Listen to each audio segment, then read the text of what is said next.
Asalaamu calaykum waraxmatullaahi wabarakaatuh. Ku soo dhawow daawada barnaamijkeenii taxanaha inoo ahaa ee dhimashadii caddeed qaybtiisii saddexaad.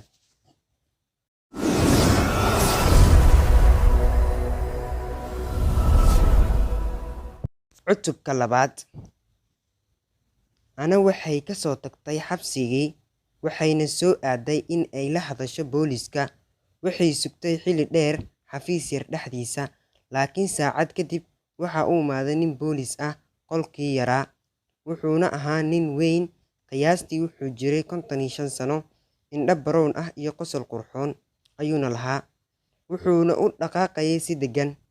Galab wanaagsan, Marwa Haaland ayuu ku dhahay. Magacaygu waa Sargaal Dambibaare Casiis. Waxaan soo xiray gabadhaada 3 maalin ka hor. Aad aan ugu xumahay.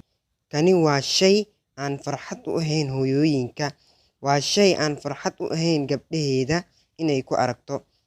Dambibaare, ana ayaa dhahday si xanaaq leh. Sababtoo ah ma samaynin dambina ma lahan, ma og tahay. Waxba kama ogo wax ku saabsan daroogada. Sargaal Dambibaare Casiis wuxuu si taxadir leh u fiiriyay daqiiqad. Ma garanayo haween badan oo Ingiliish ah waxay leedahay weji xiiso leh, ayuu ku fikiray. Indho aad u buluug ah iyo san dheer. Ma iga cabsanayso aniga, mana ooyeyso. Laga yaabee inay doonayso inay wax ka ogaato. Laga yaabee inay caawin karto sidoo kale. Hagaag, Marwa Haaland ayuu ku dhahay. Gabartaada runta miyay sheegaysaa? Iyada dambi la'aan miya? Sababtoo ah daroogadu waxay ku jirtay boorsadeeda. Waad og tahay. Waan ogahay, ana ayaa dhahday.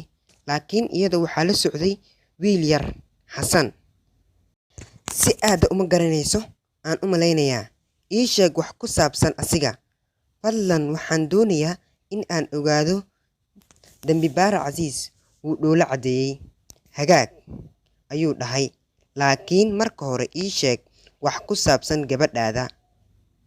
Waa maxay sababta ay u soo raacday diyaaradda? Maxay waddankan u imaaday ii sheeg, ayuu ku dhahay. Ana way fiirisay. Waa nin wanaagsan, ayay ku fikirtay. Dadka ayuu dhegaystaa. Laga yaabee wuxuu doonayaa inuu nacaabiyo. Laga yaabee wuu fahmi karaa Sahro. Gabar ma leedahay? Ayay weydiisay. Haa, ayuu ugu jawaabay sargaalkii. 2 ayuuna u sii raacsiiyey. Laga yaabee waa fahmi kartaa, anaa dhahday. Sahro waa 19 jir. Waxay dhammaysay dugsigeedii sare sanadkii la soo dhaafay. Waxay ka shaqaysay 6 bilood isbitaalka si ay u hesho lacag yar. Kadib waxay dhahday saaxiibkeedii Steven in ay booqdaan waddamo badan. Waxay tageen Giriiga, Turkiga, Indiya, Australia. Hadda waxay joogaan halkan. Way yar yihiin.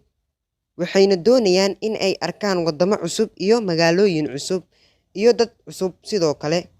Waa intaas, ayay dhahday Anna Haaland.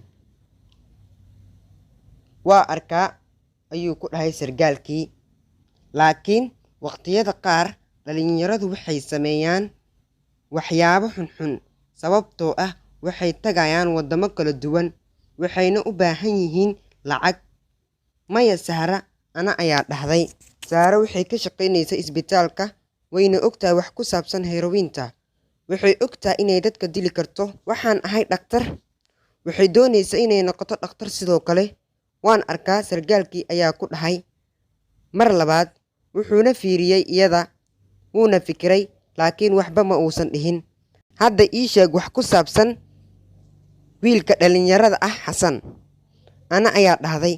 Hagaag, sargaalkii ayaa ku dhahay. Wuxuuna soo qaaday warqad saarneyd miiska dushiisa. Wuxuuna bilaabay inuu aqriyo. Laakiin ma garanayo wax badan oo asiga ku saabsan. Waa wiil taajir ah, kana soo jeeda qoys fiican. Aabihiis wuxuu leeyahay 2 ama 3 dukaan, aan u malaynayaa. Booliiska magaalada way garanayaan asiga sidoo kale. Sanadkii la soo dhaafay aabihiis wuxuu siiyey baabuur cusub oo aad u dheereeya. Laakiin kana dhageyso. Hal maalin wuxuu ku dhacay baabuur booliis ah. Baabuurkii booliiska wuxuu ku dhacay webiga. Aabihiisna wuxuu u iibiyey baabuur cusub booliiskii. xalqadeennii maanta intaas ayaan kusoo gabagabeyneynaa. Inta aan xalqad midaan la mid ah la kulmi doono, waxaan idinkaga tegayaa sidaa iyo wassalaamu calaykum waraxmatullaahi wabarakaatu.